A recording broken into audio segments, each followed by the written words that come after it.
Thank you, darling. It's interesting how the truth can sometimes seem might malleable, depending upon your point of view. Like how those dime novels make you out to be something you're not? Jack, don't be starting trouble. No, he's right. They do tend to exaggerate. Did they exaggerate your part in taking down the Daltons?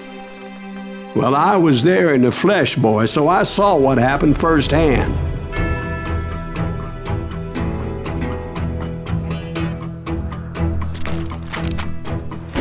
Those Daltons were lawmen once, before they all went bad, robbing banks and trains clear across the territory. Until Coffeeville, of course. I was one of the citizens who took up arms that day. Fighting on the side of right? I did my best, sir. We all did.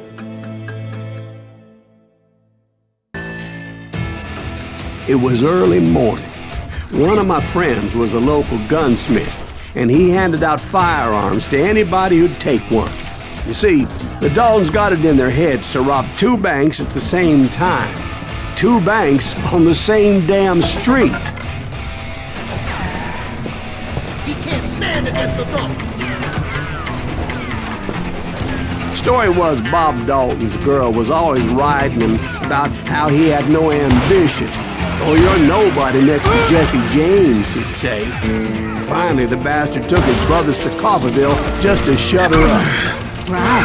It's always the woman's fault.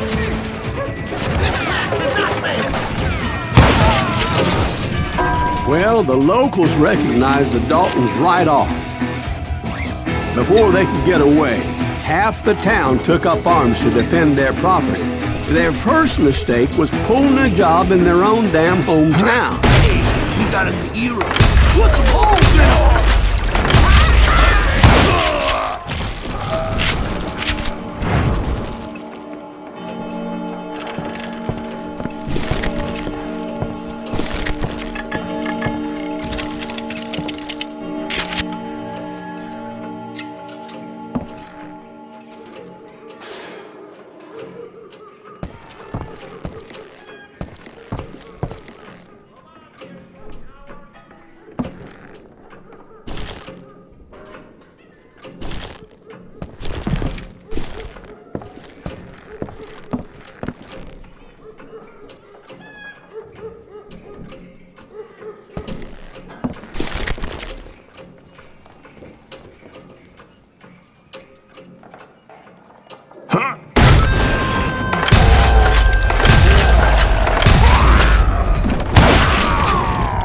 The brothers paid dearly for their stupidity, but everybody knows they had it coming. There's more to it than that.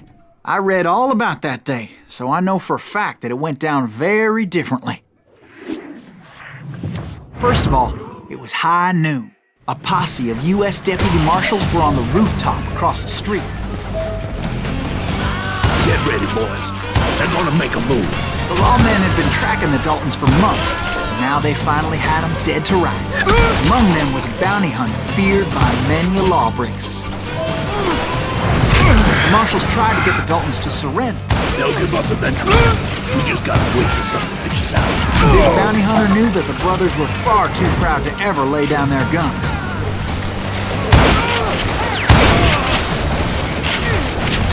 He went in there alone to confront those criminals.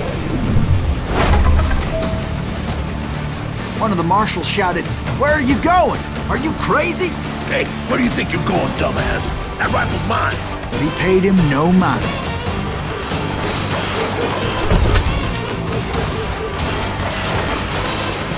He saw a way to get around to the back of the bank.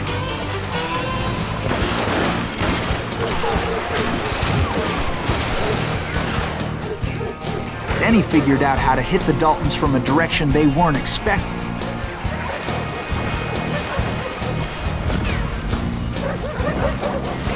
From above. Fortunately, a water tower was right there. A moment later, he was climbing up a steep ladder, laughing at danger as he did. It was brave men like him who risked their lives to tame this wild country.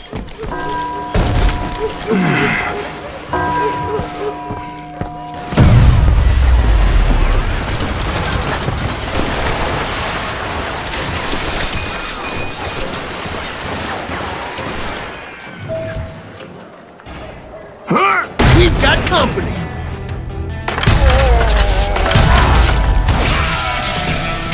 Heroic men like him, who did what other men couldn't or wouldn't to make this country free. Like Jim Bowie and Davy Crockett, who died defending the Alamo.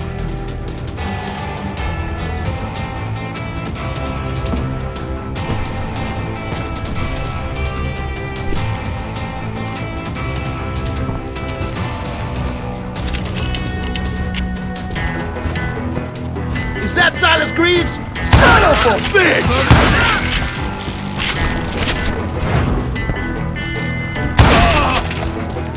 That's right.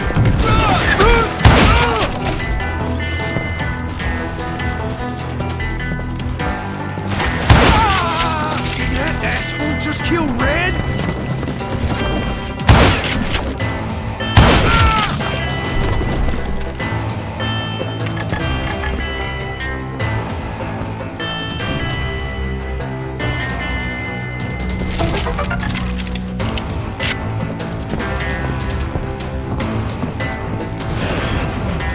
Over there!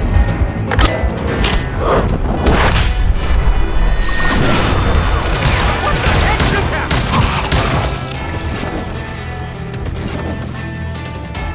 That's Sайлас Gривз! What the hell? Blam! Blam! He came away victorious, taking down those thieving Daltons.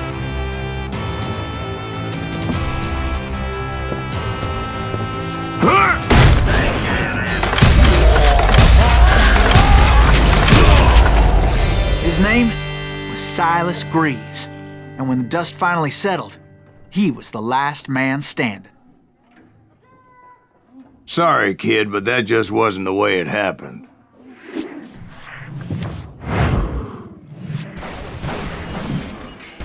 It was early evening, not high noon.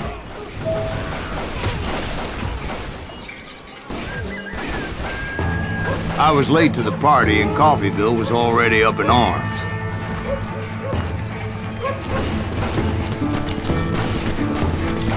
The Daltons blew up a safe and were all set to hightail it out of there. Those pathetic deputies surrounding the bank were dropping like flies.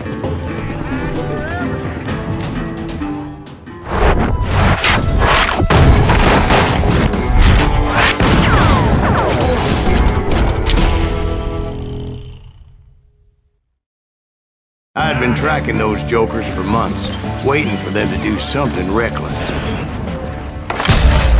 And finally, they did. Those stupid bastards decided to rob 2 banks at the same time in the same town where everybody knew them. But they still had friends in Coffeyville. Now you're in trouble.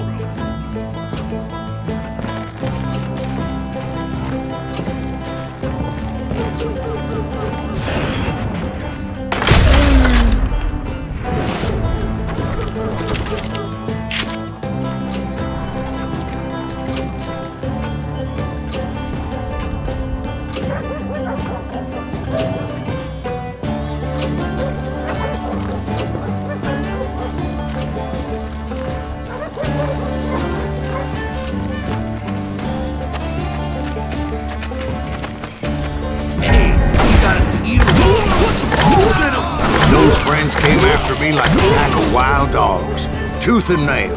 They were coming at me from all directions.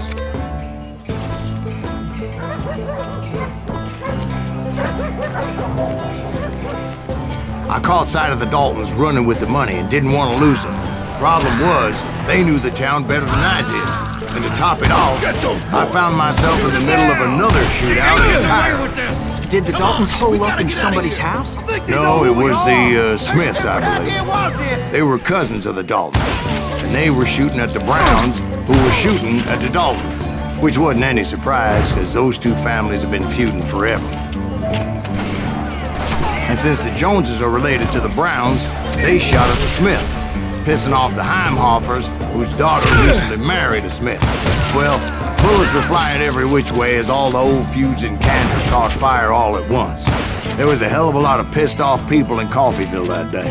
But that's just the way life is sometimes. Shit happens.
The Dalton boys knew I would never give up. Those Daltons weren't the sharpest knives in the drawer, but they always stood together.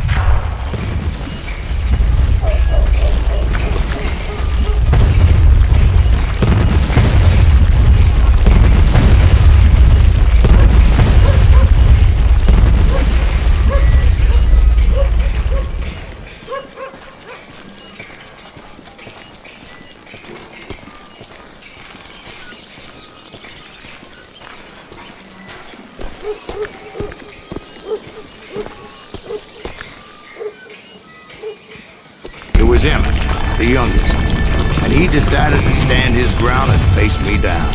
I ain't afraid of you, Sайлас Гривз. This is where it ends for you. He was determined to protect his brothers. I understood how he felt. Taking me on all by his lonesome wasn't exactly a recipe for a long life.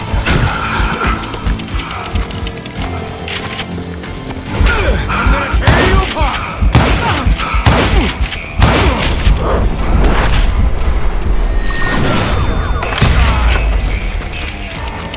You ain't getting by me.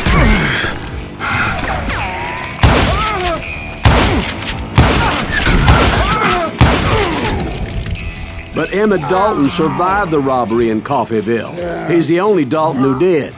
They say he was shot 23 times. Well, Dwight, who do you think put all those damn holes in him?